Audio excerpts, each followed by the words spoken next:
And I learned a big lesson from him, which is don't wait until you think you've got a perfect product. Create an MVP, a minimum viable product, and put it out there and then see if the market responds to it and then polish as you go along. That's his philosophy. And that really inspires starting quickly and getting into momentum and then being able to adjust. Whereas a lot of entrepreneurs will labor for months and years trying to get the perfect product and then launch. Often market doesn't like it, but you've just got this 2 years of sunken time cost involved. Hey, it's Rocky. Welcome to Richer Soul. Today's guest is James Swanwick, who will share why an alcohol-free life can make you a ton more money and help you live a better life.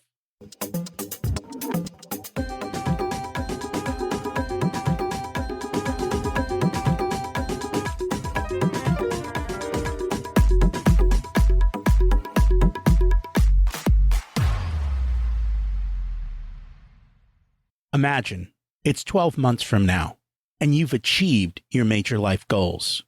How does it feel to be in the best shape of your life? To wake up energized, excited about the day? To have great relationships and friends who support you and propel you forward? How does it feel to have an excess of money, to be able to make the choices you want? To be fearless and open to trying new adventures? Imagine being connected to the universe and it providing everything you desire. It's possible over time, and your past does not dictate your future. The only thing holding you back from this vision is you. It's time to take control of our thoughts and use them to our advantage. Welcome to Richer Soul, where we achieve our dreams and bring balance to health, wealth, relationships, time, and spirituality. If you have not had a chance to listen to episodes 1 through 9, I encourage you to go back and listen to the framework behind Richer Soul and how to create the life of your dreams. You can also find all the show notes for this episode at richersoul.com. For so long, alcohol has been part of life and life events, from the champagne toast to the beer at the game. Science has gone back and forth on whether wine is good for you, and the latest is no alcohol is best. Societally, we're seeing massive shifts. I can tell you, I notice a difference in my blood pressure when I don't drink. Today, we're going to explore this topic deeper, and you can decide for yourself. The book is releasing the same day as this podcast episode drops, so you get the first hand. James Swanwick is an Australian-American stop drinking expert, author, investor, entrepreneur, and former SportsCenter anchor on ESPN. He is the creator of Stop Drinking organization, Alcohol-Free Lifestyle, which helps business owners and executives finally break free from alcohol without AA, rehab, or willpower. He also hosts the podcast, Alcohol-Free Lifestyle. Let's meet James and see how he does it. Welcome to Richer Soul, James Swanwick. It's great to have you join us today. Thank you, Rocky. Great to be here. And I'm excited for the conversation. We always like to start at the beginning. What was it like when you were growing up, and how much did your family and school teach you about money? Well, I grew up in Brisbane, Australia, but I moved to the States many years later. And I don't recall really getting any lessons about money in either primary school or high school. I certainly witnessed my father, who owned his own veterinary practice, struggle to make ends meet. And thankfully, he was able to provide for me and my 2 younger brothers. But I associated business life as a struggle, that it has to be tough, because I could see the anguish on his face and in his mannerisms and how I experienced him. I also became very inspired by money and changing professions, because my father actually chose to get out of the veterinary practice and studied law part-time for 10 years before switching to becoming a Crown prosecutor in the state of Queensland in Australia. So as much as I didn't feel like I got educated about money, or I associated it with struggle through my father's struggles, I also got inspired by seeing my father change professions and ultimately become much happier, calmer, and pleased with life. Well, so was it just the money that made him happier, or was it also the work he was doing?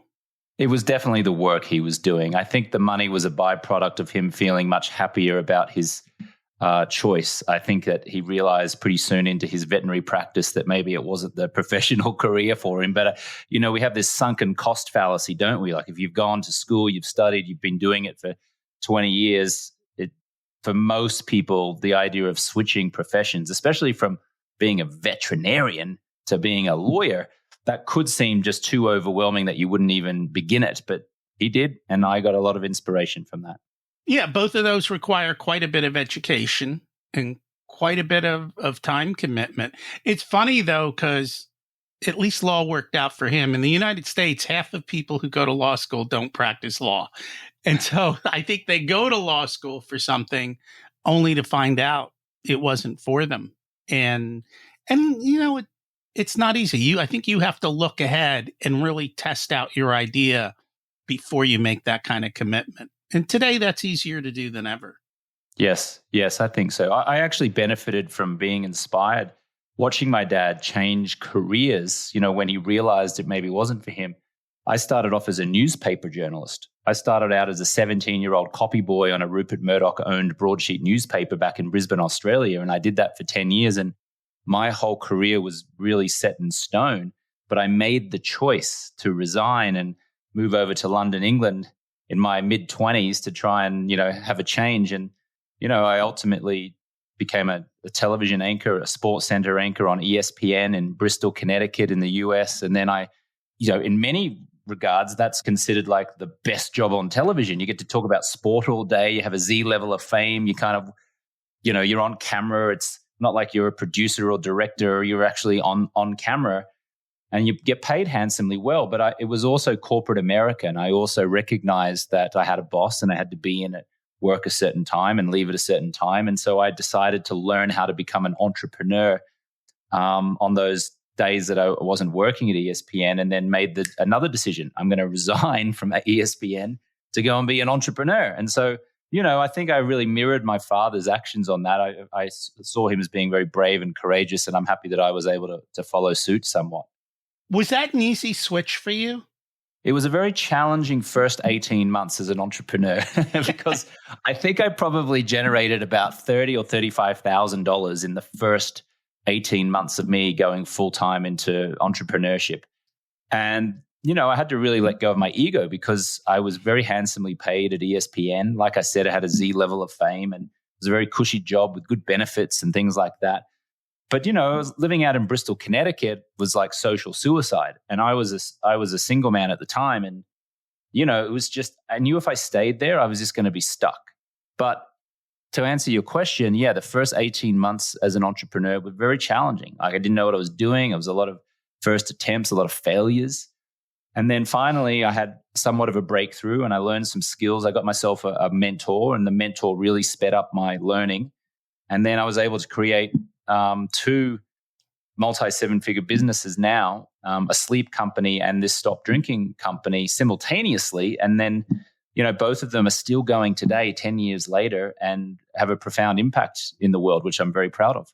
And I think in the book, you talked about going through Landmark, right? Working with Ty Lopez. Was all of that stuff after you became an entrepreneur or during the switch, or when did that all come to be? Yeah, so I left ESPN 2012, and I struggled for the remainder of 2012 and 2013, and I hired Ty Lopez, who at the time was not a particularly well-known online marketer. He now has become so because he created this very famous program called the 67 Steps about 10 years ago, and you see him on all those YouTube videos. He created one of the most famous YouTube videos of all time, which is I'm just here in my garage, just bought this brand new Lamborghini. It's fun to drive it up here in the Hollywood Hills. But you know what I like more than fast cars? Knowledge. And I bought this.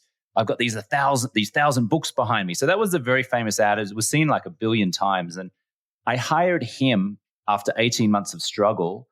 And that really sped up my learning process. I learned phone sales. I learned how to create an online program for people. I learned how to really make impact in the world through helping people. I learned marketing, how to make a YouTube ad, a Google ad, a Facebook ad. And then that really sped up the process. So it was 18 months trying to do it on my own, struggle town. Hired a mentor, not as much struggle. And ultimately now that I'm enjoying the compound effect of that first choice to hire a mentor. So some years later, now we have these very successful businesses. Nice. I actually went through the 67 Steps program. I think I was pretty close to when he first launched it. Yeah, that would have been 2015, 16, somewhere around there. Yeah, that sounds about right. I don't remember, all this stuff muddles together. I just remember I think I was in early because he was still recording them and releasing them he was selling the program that wasn't complete. He was selling an incomplete program and just continuously adding to it as you went along. Yeah, which in hindsight was genius. And I learned a big lesson from him, which is don't wait until you think you've got a perfect product. Create an MVP, a minimum viable product, and put it out there and then see if the market responds to it and then polish as you go along. That's his philosophy. And that really inspires starting quickly and getting into momentum and then being able to adjust. Whereas a lot of entrepreneurs will labor for months and years trying to get the perfect product and then launch. And often, market doesn't like it, but you've just got this 2 years of sunken time cost involved. And that happens a lot. And I think the key is release and test and see before you put the time and the effort into it. Actually, one of the best ways to build a course is to get 15 or 20 people and then build it with them and then turn that into the product for later. Yeah, you could call it a beta group. Yep. It's like we're launching this test group, a beta group. We're going to give you special pricing because it's the first version of it. We'll if you guys are willing to give us a testimonial at a case study at the end of it, that's why the price is so cheap now, or we'll give you some price discount or some other bonuses at the end. That's how you can very quickly and very efficiently get a program up, tested, feedback, and then polished or abandoned, quite frankly, because sometimes maybe people don't even want to join it, or they give you feedback that it's no good or it's not valuable or people don't stick. And so maybe you just abandon that project and move on to something else. But the key here is that you do it quickly and efficiently and you pivot quickly, as opposed to just being so married to your idea for so long that it prevents launching in the first place.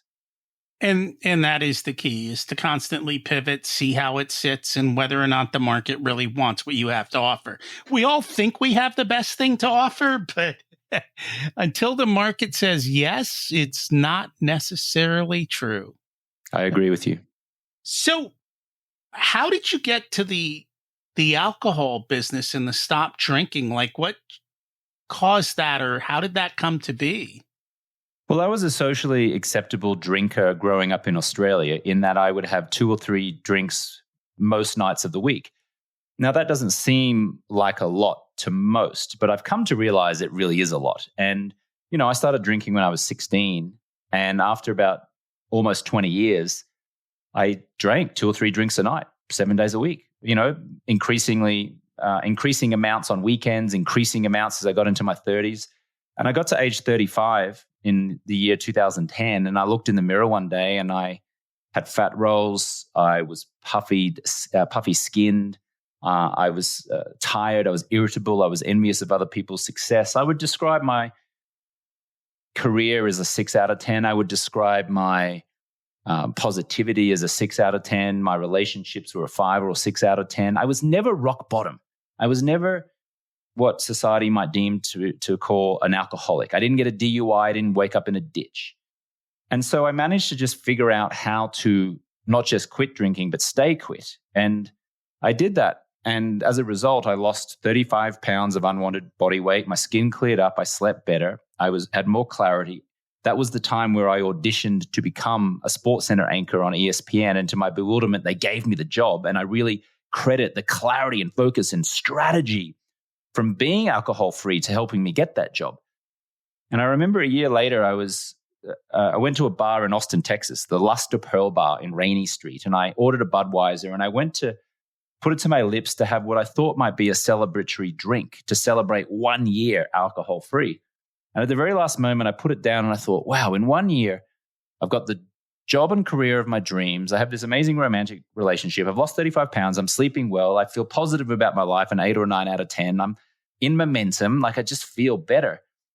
Why would I drink this attractively packaged poison? So I called the bartender over, said I'm not having it, gave it back to him, tipped him, and I walked out, and I haven't so much as picked up an alcoholic drink since. And then, mid 2000s or 2000 and teens, around 2014, 15, just as I was meeting Tai Lopez, I was going to these parties in the Hollywood Hills, open bars, people dancing on tables, debauchery. And I was the only person being alcohol free. And I was still dancing on tables and having fun. And people picked up on this and like, is it true that you don't drink? And I'm like, no, I don't drink. How do you do that? And that was when the idea hit me. I was like, maybe I should create a little online program, like 30 days, the 30-day no alcohol challenge to help kind of gray area drinkers to stop drinking. And I'll sell it for $67, just like Tai Lopez sells his 67 steps for. And so that's what I did. I created this little 30-day no alcohol challenge program. I put it up on the internet, on Facebook. And then 10 years later, it's now an organization that's named Alcohol Free Lifestyle. And we help high achievers, executives, physicians, doctors, high net worth, affluent, articulate, well-educated folks to finally quit drinking and also stay quit using neuroscience without having to go to AA, without having to do rehab, and definitely without willpower and white knuckling it. Nice. What was like the initial feedback? In other words, people were they shocked that you could have fun without alcohol, or like what was that? Shocked. That's a good word for it, Rocky. They were shocked because most people associate not drinking with being dull, boring, or deprivation because society associates it that way. Because we think, if someone drinks too much or if they would choose to drink, they must be an alcoholic. They must have a problem. And therefore, anyone who chooses not to drink has to lock themselves at home. They've got to be dull, boring. They can't engage. They can't be fun. They'll be a killjoy. I submit the opposite is true.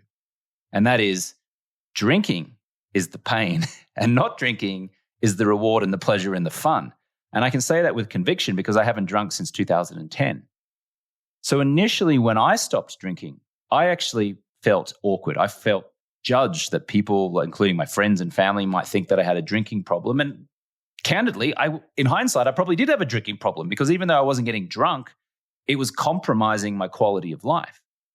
But I managed to get over that initial awkwardness and that stigma and increasingly start to own it and just share that I was alcohol-free, not sober, not in recovery, not going to AA, not like I had a problem, but rather, I'm choosing to be alcohol-free and dance on tables while drinking soda water, ice, and a piece of lime. And I'm going to have the most fun. I'm okay if you drink. I'm going to go shot for shot with you. I'll drink the soda water, you drink that Zambuca shot, and we'll have a great time. And as I increasingly embodied that type of energy, what I got back in return from society was, cool, no worries. Sounds good. That's interesting. Tell me more about that. It's funny how that is. The way people react back and forth with that. So at some point you were inspired to write the book, Clear, the only neuroscience-based method for high achievers to quit drinking without willpower, rehab, or AA. What inspired you to write the book? Well, I've been doing this 10 years. I've been helping high achievers for 10 years to get off alcohol and therefore reconnect in their marriage, reconnect with their children, have more clarity, focus, produce more in their business, create more impact, reverse health complications like acid reflux and high blood pressure, to finally have a good night's sleep after years of tossing and turning and only getting 5 or 6 hours or getting 7 or 8 hours of disrupted sleep. And after doing this for 10 years, it became increasingly apparent that there was a formula, there was a pattern, there was a method to get people to stop drinking. But not just quit drinking, stay quit from drinking, because I would submit most people can quit drinking. They can do a 30-day challenge, they can do a dry October or a dry January or whatever it is. But can they stay quit long term? And can they enjoy staying quit long term, as opposed to feeling like they're depriving themselves of fun and pleasure and that they're having to be sober or they need to stop? Rather, they get to choose living this lifestyle, this style of life with energy and clarity and focus. And so, I've had a podcast for for many years called Alcohol Free Lifestyle. I've got a YouTube channel. I have a pretty engaged Instagram profile that's got 250,000 plus followers. And that's where I share a lot of alcohol-free tips. And I just thought, maybe it's time to put this into a book and outline the very neuroscience-based process that we walk our paying clients through, who seem to have had just tremendous outcomes as a result of this. So that's what really inspired the book. When you first started out, you talked about being in the newspaper business. And so when I think of that business, I think of a wave that's crested. In other words, newspapers were coming to an end. When I think about alcohol-free, what's going on in the marketplace right now is the number of people who are stopping drinking is actually building up quite a bit. And it seems like the press and the news front is now kind of building you a wave that you're ready for to kind of take off in that direction. But it's funny because I just saw an article, and it was, I think, Wall Street or New York Times, one of the papers, and it was just talking about a person who they were giving up drinking, and they're like, yeah, now when we get together with my friends, we don't drink anymore. But then there was the surprising second part of it. They were microdosing on psychedelics. I'm like, wait a minute, you just shifted from one thing to another. That's not really, yes, you gave up alcohol, but you substituted another thing for it. And so, okay, you're just playing the game differently. I don't know what you've noticed as far as the shift that's going on. Well, we certainly invite our members of our Project 90 program and experience. So just to be clear, we have a flagship 90-day stop drinking process. It's called Project 90. The University of Washington actually conducted a scientific study on it in 2023, and the results were a 98% reduction in drinking amongst those high achievers who go through that Project 90 process. And we certainly require that when folks go through that 90-day stop drinking process with us, they are alcohol-free and drug-free. Now, ironically, alcohol is a drug. So when we say alcohol and drugs, or drugs and alcohol, what we really mean is drugs including alcohol. But I digress. The whole point of getting off alcohol in the first place is to enjoy your life, is to enjoy the state that you are in. It's not to then feel cravings for something else. Because when we're craving something, when we're craving alcohol or drugs or psychedelics, all it means is that we're not comfortable being ourselves in that moment, and we want to change our state. So that's why I don't find these dry July, sober October events effective long-term, because people are going in there, depriving themselves, waiting to get to day 30 where they can release the tension and then drink again. Or in your example, Rocky, they just substitute the alcohol for something else. So what we do in our 90-day stop drinking process is not just help people stop drinking. We help people to identify what are the triggers in their life that's motivating them to crave something like drugs and alcohol in the first place. And so a lot of that is personal development. You referenced before landmark education. I went through landmark education, which was amazing. I've been to some Tony Robbins seminars. I've done therapy, had relationship coaching. All of this stuff really is a way of how do we deal with the discomfort of being by ourselves.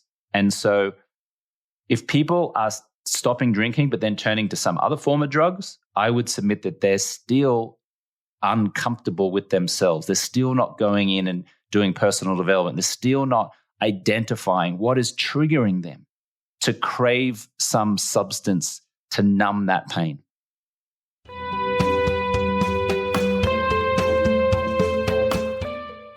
This episode of Richer Soul is sponsored by the Profit Answer Man podcast.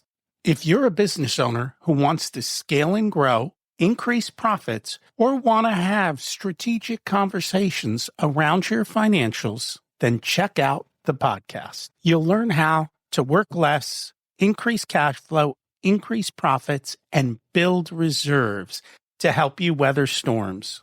It's built on the Profit First methodology of pay yourself first.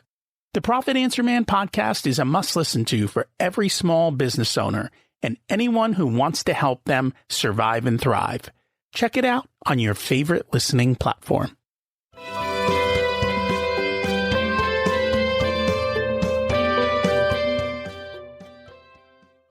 Do you know what those underlying issues usually are? Is there are there trends or are there commonalities? There are patterns. I notice a lot of patterns with our Project 90 clients. Many of them are in their 40s, 50s, 60s. They're high achievers. They're successful business owners or executives or physicians or lawyers or attorneys, etc., investors. They're successful in many areas of their life, but they haven't been able to knock off this one big challenge, which is alcohol. And that's another way of saying there's still some underlying trauma that's going on that's driving their behaviors. And the patterns that I see are that people have chosen a profession that they didn't want to be in the first place. Just going back all the way back to the first part of our conversation, Rocky. Their mother or father said something to them as a child and they made it mean something. And they've been living that life trying to prove someone wrong or prove someone right for their entire adult life. They realize that their entire set of choices in life have been directed by either an adult figure or a parent or by society or by culture or by a friend network or by their experiences. And the stories and the meanings that they put to those circumstances and those interactions with people have led them to take actions that they later regret. So a lot of the patterns is, why have they made this choice in life? Why did I choose this marital partner? Why did I choose this profession? Why do I get upset at certain things, whereas other people don't get upset with them?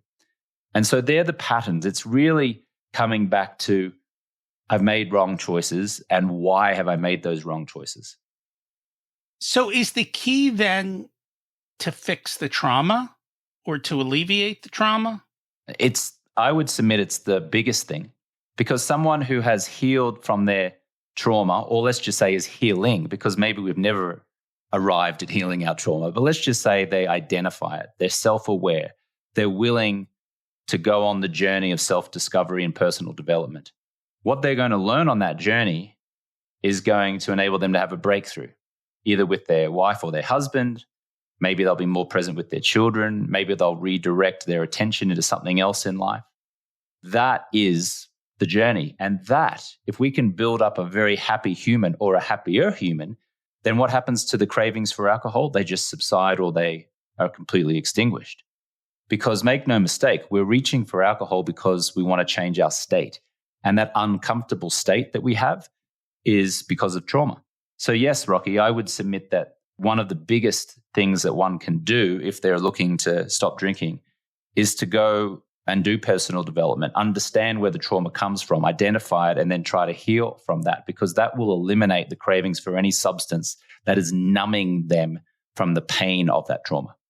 Do you find most people are aware of this source of trauma, or is that part of what needs to occur is just even the awareness that that's there and underneath? Most people, I would suggest, are unconscious to it. And those who are conscious to it then still have a choice. Are they going to do something about it, or are they going to just continue on the path that they're on? And so I would propose there are two paths. One is, I'm aware of there's something going on. I don't know what it is. It's too painful. And I'm just going to stay in the status quo and keep drinking my attractively packaged poison and numb myself and kick the can down the road and just put up with or tolerate feeling like a 6, 7 out of 10, having displeasure in many areas of my life. Or I'm aware that there's some discovery here and it feels awkward and I'm scared to embark upon the journey of self-discovery. And I know there's going to be challenges and I know it's going to be awkward, and it might mean that my marriage breaks up, or it might mean that I have to change, or it might mean that I've got to really change. And I'm going to embark upon that journey anyway. I'm going to embark upon the hero's journey. Just like Dorothy in The Wizard of Oz, the cyclone, the tornado comes. She doesn't want to go on the journey. She gets called to it, but she goes on anyway. And then there are obstacles and she meets challenges along the way and she meets allies along the way. And then there's more problems. And then finally she has a breakthrough and then she gets back home to Kansas. That's the hero's journey. We see it in that Hollywood movie, The Dark Knight. You know, like Batman has to go on the hero's journey. He's down in the the cave and the tunnel, and he has to find the power from within himself to become big enough and strong enough to get out and then go and have his own breakthrough. That's the hero's journey. And if we're unwilling to embark upon the hero's journey, then that's fine. Just keep drinking alcohol and numbing yourself and procrastinating until you are. Or trust that the safety net will appear, embark upon the journey, go upon self-discovery and have a breakthrough. And I tell you, for those who do embark upon it, it's beautiful on the other side. It can be beautiful on the other side. If people are unconscious to their trauma, then how do they start to become aware of it? Is there a process that you use to do that? Yeah, there's a process that Tony Robbins uses called the Dickens process, which is very similar to what we've been talking about, the hero's journey, where he'll take people back to when they're a child and to incidents or things that happened, and then helps us to identify the meaning that we associated to those things. For example, I remember when I was a young child, I was about 7 years old, my mother made me get up in front of my rugby teammates and give a speech in front of everyone. And she gave me about 20 seconds notice. She said, "You're going to go and give a speech and thank the coach." I said, no, mummy, don't make me do it. No, because I was so nervous and terrified. She said, yes, you're going to do it. I'm like, no. And she pushed me into doing it. And I got up there and I gave the talk. And of course, the kids were all sniggering and laughing at me. And I was absolutely mortified. And in that moment, I made that mean, you don't get to tell me what to do. That was awful. That was a terrible experience. You made me do that. So the rest of my life has been seen through the lens of, you don't get to tell me what to do, which is why I then ultimately choose very different professions, let's say, or I moved overseas away from the stability of what most people my age were doing in Brisbane, Australia at that time, which was getting married and having families and getting a mortgage. I decided to go overseas and venture into the unknown because you, society, don't get to tell me what to do. And that's shown up in many other areas of my life by me doing very unique things, I think, by being a black sheep, so to speak, which is how most entrepreneurs, I would submit, identify themselves as black sheep, saying no to the status quo, saying no to the norm. So for me, it was, someone holding space for me to support me going back into childhood and identifying a key moment that felt significant for me, understanding how I made that mean, realizing how that then influenced the choices and the behaviors that I made in all throughout adult life, and then becoming aware of that. I was then able to then change the story and change the meaning that I put to that, and all of a sudden feel like I had a breakthrough and now release stress and anxiety and blame and resentment. And that opened up new ways of being, openness and empathy and impact. Yeah, Tony has a question that he tends to ask everyone when he's on stage and he's doing the one-on-one. And it's like, whose love do you crave more, your mother's or your father's?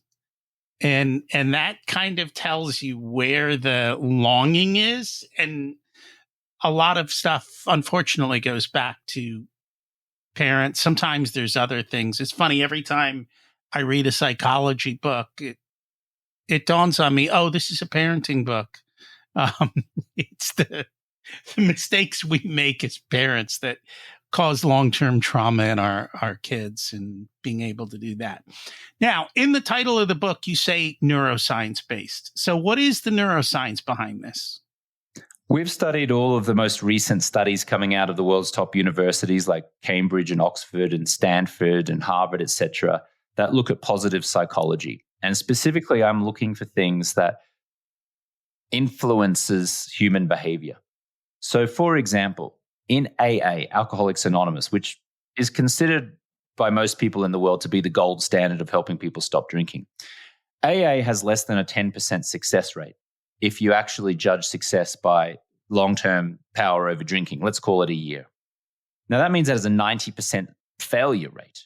Now, the reason I suggest that it's so ineffective for most people is because it's very much what you don't want to do. I don't want to drink. I need to stop. I'm in recovery. I'm an alcoholic. So now we're looking into the past. We're lamenting the past. We've got shame, regret. We're sitting around a circle in a community of people, and we're just talking about all of our past trauma and pain. And that doesn't feel empowering for me. It doesn't feel empowering for the type of personality that I am, okay? Now, the neuroscience of our stop drinking process is, what do we get to choose in life? We get to choose soda water, ice, and a piece of lime. We get to be alcohol-free. In actual fact, we get to have the most fun, the most connection, the most pleasure from being consistently alcohol-free. There's a lot of study of the reticular activating system in our brain, which is a bundle of nerves, and it's actually referred to as the RAS. And the RAS will fixate on anything that we are thinking about consistently.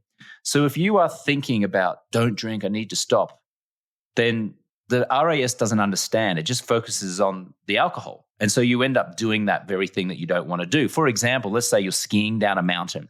You're saying to yourself internally, don't veer towards the trees, don't fall over.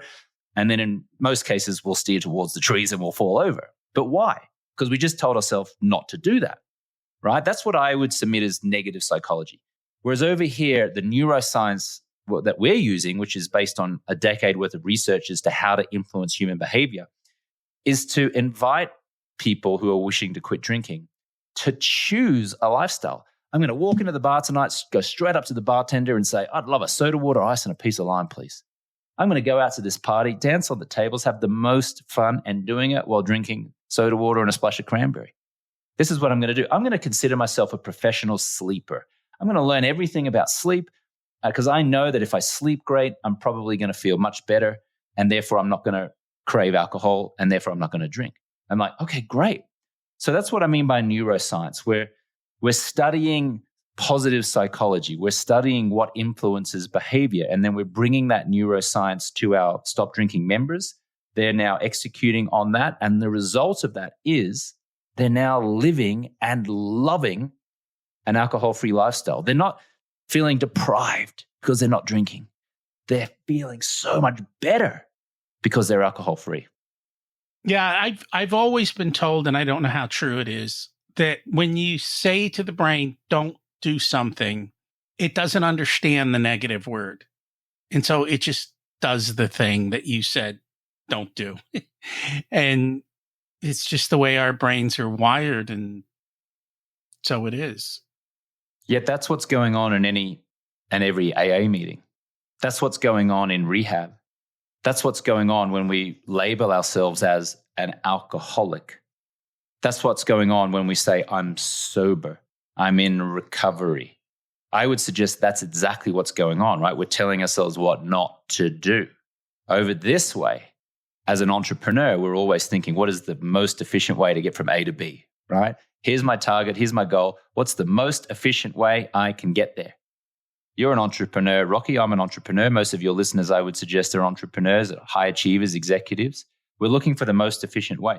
The most efficient way is to start associating being alcohol-free with more fun, more pleasure, more impact. And then we just focus on hitting the goal instead of not trying or avoiding this consequence over here. That makes a lot of sense.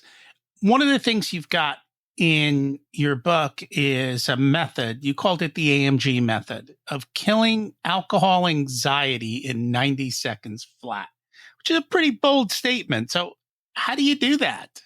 I choose to live a life of appreciation instead of expectation. So what I will do in the moment, if I'm having a craving for anything, is I will come back, I will take a pause, and I will breathe in.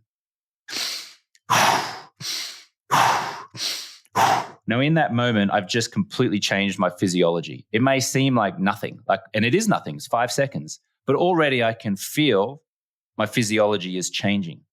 The stress and anxiety is starting to reduce. Calm is starting to come into my body. I'm feeling that calm. I'm feeling more relaxed. That gives me a pause. It gives me a little break from, I'm going to drink this alcohol. So hang on a second. I'm just going to change my state here just for a moment. Then I go into appreciation instead of expectation. Appreciation is, damn, I'm so happy about the fact that I am doing this thing with my friend right now. Wow, I'm so happy about the food I ate today. Damn, my life is good. Wow, I'm making progress in my business. I really enjoyed that conversation with my wife. Wow, my kids are growing up so fast. I'm so proud of the men and women that they're turning into. geez, I give myself a pat on the back for the sticking in the game, even though it's been hard. And I go into that process. And in the space of 90 seconds, I'm able to quickly go from I need a drink, I need a drink, I need a drink. I need something, please. This feels uncomfortable to, and here's what I appreciate. Now, there have been studies that have shown more or less 35, 36, 37% reduction in cravings just from a gratitude practice, just from literally stopping and being grateful. That is astounding. And it seems like it's hokey pokey or it's pseudoscience. It isn't. There are repeated studies that show that just a consistent gratitude practice reduces cravings by 35, 36, 37%. That's extraordinary. And then breath work, even just 5 seconds of it is enough to change our state. And remember, when we have a craving, it's just that we're uncomfortable in the state that we are in. And we can change our state 1 million different ways within seconds. Having been to Tony Robbins events, that's a big part of what Tony talks about, right? Change your state in that snap of a second. And I forget his exact thing, but shifting expectations to appreciation throughout of just, even if you're on a flight and it's late, hey, I get to fly somewhere instead of having to take, the wagon train and 7 days of grueling travel, I at least get to be able to do this. And so it is that big shift going forward. And I have spent a lot of time studying breath work. Navy SEALs use breath work quite a bit to get their calm state. Our breath is extremely tied to our neurological state. And we have the ability to change it, slow down heart rate, do all of those things. Like you said, within a couple of minutes. I mean, just a simple box breathing technique of 5-5-5. And there's others, I think they talk about 4-7-8, which is inhale for 4, hold for 7, exhale for 8. It just resets your state. And you don't need to do much more than a minute or two of that. And you've got your whole system rewired within seconds. It's so simple that we dismiss it. We talk on podcasts, we listen to podcasts, people talk about breath work. And I was guilty of this before I really got into it, of just rolling my eyes and go, yeah, breath work. Okay, whatever, give me something else. And then when you actually do it, and that's why I deliberately gave you the example, Rocky, of not taking more than 5 seconds to do it, because even that is enough to change our state. Of course, the way that you just described, which is breathing in for 4 and holding for 7 and breathing out for 8, is preferable to what I'm putting forward, which is just but even just my version there, which can be done in 3 to 5 seconds, is still enough to change our state. And what that does is that it puts a gap between the desire or the craving and then the response. But when we don't have that gap, all we get is the reaction. And the reaction is, give me a drink. Let me drink that Adrenaline Blue Package poison. Let me swear. Let me lose my temper. Let me do whatever. So it's just a pause. It's going from the craving, pause, and responding, as opposed to the craving and reacting. Yeah, in that microsecond, right? And that's throughout everything in life. Between the stimulus and the response is that ability to control that moment, and it's up to us to be able to take control of that. Yes. And the breathing is a good, easy way to do it, to reset. The other thing you talk about in the book is health and epigenetics. How does that fit into this? Yeah, epigenetics is really the study of our genetics and how we can change the expression of our genes. Now, to be clear, we cannot change our genetic code or our sequence. However, we can change the expression of our genes. So let me explain. If you had a family member who experienced an alcohol use disorder, and that's a fancy way of saying they had a problem with alcohol, for example, according to the alcohol foundations out there that have researched this, you do have a 50% increased risk of experiencing what is referred to as an alcohol use disorder. Okay, so there is a genetic line that is passed down. However, from what we now understand about epigenetics, which is the study of our genetics, we can actually stop that alcohol use disorder. We can prevent it being passed down to future generations by two things and two things alone: lifestyle choices and our environment. In other words, even if our father, grandfather, grandmother had an alcohol use disorder, and even if we now are drinking and we are blaming that on the genetic line, alcoholism just runs in my family. And even if we're getting a DUI or we're waking up in a ditch or we're doing something terrible from our drinking and we just don't feel like we can stop. If we were to take that person and put them in a group of growth-minded, personal development-inspired people who are working out in the gym and exercising and eating well and focusing on great sleep and looking at ways to reduce stress and anxiety and ensuring they get morning sunlight and practicing a gratitude practice, living a life of appreciation instead of expectation, we are able to change the expression of their genes.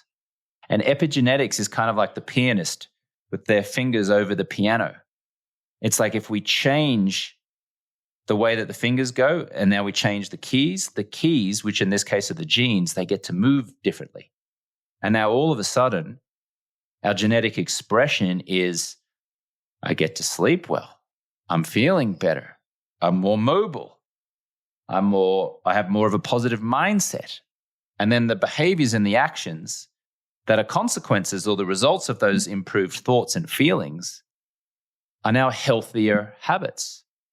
Sleeping well, eating well, getting around like-minded people, going into a Tony Robbins seminar, doing landmark education. If I take someone who wants to lose 35 pounds and I go and have their friends only be 6 men who have six-pack abs, and I say, just go and spend 90 days with those guys who have six-pack abs, I promise you, 9 times out of 10, that person who wants to lose all that weight will come out of that with six-pack abs because their environment has changed. They're now around those people who have got those healthy habits. And so they adjust accordingly. They now take on those habits. And the end consequence is they get six-pack abs. So with lifestyle changes, by changing our environment, we can change the expression of our genes.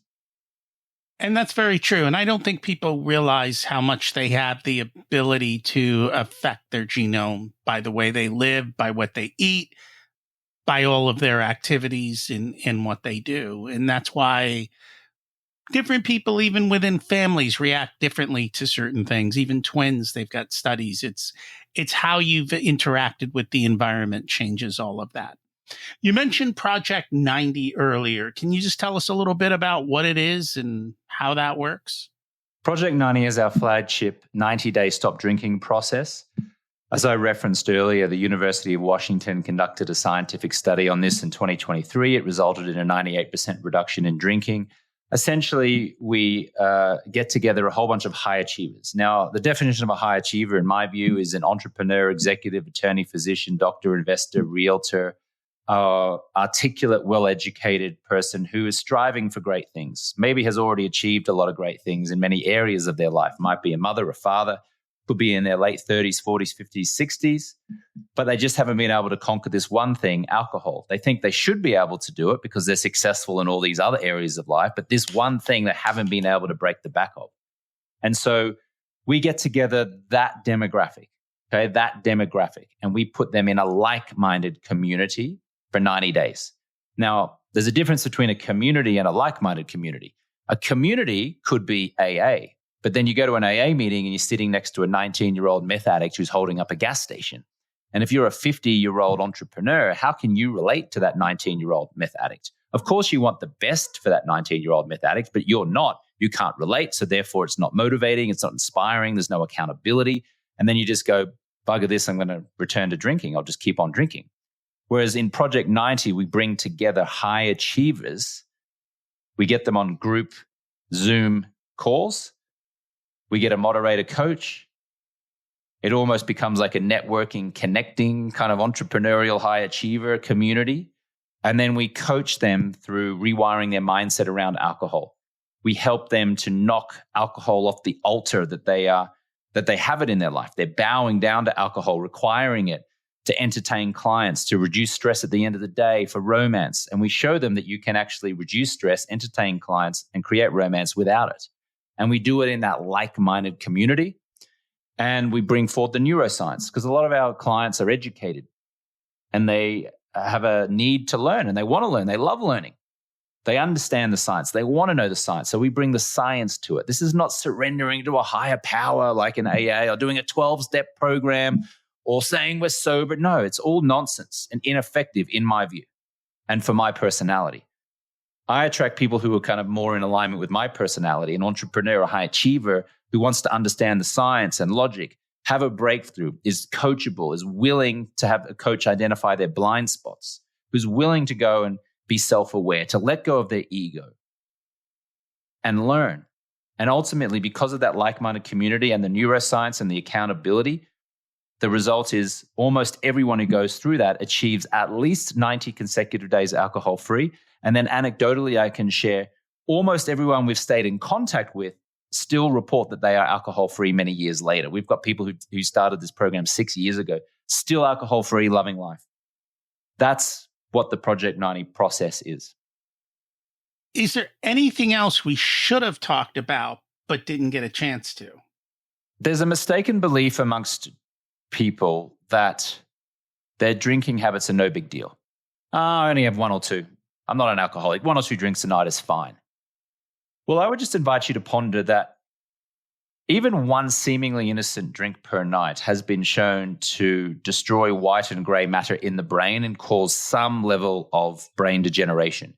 It's not obvious in the moment or even over years, but it becomes increasingly obvious over many years and decades.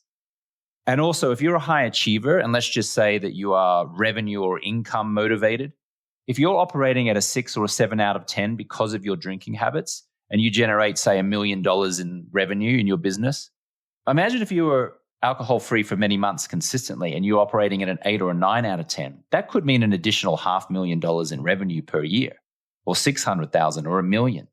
So you could actually argue that you choosing to continue to drink, even 1 or 2 drinks a night, is costing your business $500,000 a year. So it depends on the personality of who I'm talking to. And if the person who's listening right now is an entrepreneur, the real financial cost is not what you spend on alcohol. It's what you don't generate because of the effects of alcohol, which include tiredness, fatigue, lethargy, poor night's sleep, irritability, procrastination. I have had so many clients come through our Project 90 process, tired, irritable, frustrated, stuck. They stop drinking for 90 days and suddenly they make hundreds of thousands of dollars more. If they're in a business, if they're in a career, they get a promotion. They lose 20 pounds. That gives them more self-confidence. Because they're more self-confident, they make better nutritional choices. Because they make better nutritional choices, they're more present with their children who've been drifting away from them. And because they're more present, they feel better. And because they feel better, they make more money, and so forth and so forth. So I guess the one thing I would say that maybe we didn't talk about is don't be so convinced that 1 drink a day isn't compromising your life. It could be death by 1,000 cuts, which just creeps up on you. And then you hit your 50s, 60s, suddenly high blood pressure, acid reflux, high cholesterol, not present with your children, marital strain, a business that you feel stuck in, a career you feel stuck in. So I just invite you to ponder that, and invite you to ponder, what would life look like without alcohol? Interesting questions. And I have noticed that when you have success in one part of life, it compounds to all other parts of life. And as you said, all of these things do compound over time, just like money compounds. And they compound up or they compound down. You get to choose how you want your compounding to work, little by little.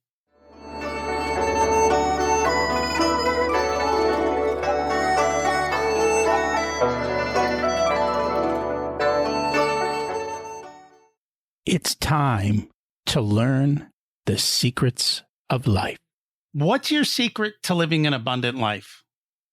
Living a life of appreciation instead of expectation. When I focus on what I have rather than what I lack, I feel good about what I have. And that in turn inspires me to attract even more and even better. And I very much like that one. I tend to forget sometimes, but occasionally it reminds me. What did you learn later in life that you wish you would have learned sooner? Just do it and do it now. The very famous Nike slogan is just do it. But I think adding those additional 3 words are very important. Do it now, because a lot of us procrastinate. We overthink. We take days to do something that could take minutes. Parkinson's law kicks in and we give ourselves a week deadline to do something, and then we end up doing it on the 7th day of that week deadline, as opposed to saying, how about we just do it now in 10 minutes and get it done, and it's done. So just do it and do it now. I find very few people are aware of Parkinson's law. And it does apply to time and money, very much so. You will use up all the time and money allotted. Amazing how that happens. If you were to give an 18-year-old one specific piece of wisdom, what would it be? Surround yourself with the type of people that you aspire to become. Have fun and always be learning. ABL, always be learning. Refrain from going out with your buddies, getting drunk, doing stupid stuff, or at least limit it. I mean, even though I say that, people are probably still going to do it anyway because it's your 20s or your teens, right? And we're all going to do that stuff, and you got to learn the hard way. But if you're going to limit it, if you're not going to refrain from it entirely, and you increase time spent with people 10 years, 20 years, 30 years ahead of you in the area or field where you choose to be, that will call you to a higher level. That will call you to a higher standard, and that will set you apart from 99% of your peers. It doesn't take much to set yourself apart. It really doesn't, does it? There's only about a 2 millimeter difference between being excellent and being outstanding. And if you're excellent, you get paid very well. And if you're very good, you get paid well. And if you're good, you might even get fired or have no impact at all, right? But if you're outstanding, which only requires a little bit more effort, a little bit more focus, a little bit more strategy, a little bit more guidance, all of the rewards of life flow towards you. The people who are outstanding in this world don't necessarily work harder. Sometimes they just work smarter, but the difference is only this much. And that's what separates the outstanding from the slaughtered or the mediocre. And that's very true. That's one of those life secrets that you don't always learn. If people would like to learn more about the programs, the books, where can they find all of this? Alcoholfreelifestyle.com is where you'll find our organization. If you'd like to read the book or listen to the book, you can go to alcoholfreelifestyle.com/clear. If you'd like to learn specifically about Project 90, alcoholfreelifestyle.com/project 90. And then if you're on social media, if you choose to be, you could follow me at my Instagram account, which is at James Swanwick. Awesome. And we'll put that in the show notes. Thank you so much for joining us. Rocky, you ask great questions and you're a very enjoyable conversationalist. So thank you, sir. Most welcome. I love the idea of changing expectations to appreciation. That subtle shift makes life a lot better. I was shocked at the changes in income for some people when they went alcohol-free. It's a choice, one that you can decide for yourself. Since I recorded this episode, I stopped drinking. I just don't feel the need anymore based on the conversation. Societally, changes are happening, which means drink companies are going to spend a lot more money advertising to lure you in. I've noticed bars charge the same amount for mocktails as the real drink. And there really aren't that many great choices when you go out, except for water and diet soda, which is full of artificial stuff. And that's not great either. Marketing is begging for a new solution at the mass market level. So hopefully things will change. Next week, We've got Betsy Papine to talk about breaking out of your boxes. By the way, if you know someone who might be struggling with alcohol or wants to quit, why don't you share the episode with them? It might help them just stop drinking. Thanks for listening. Have an abundant week.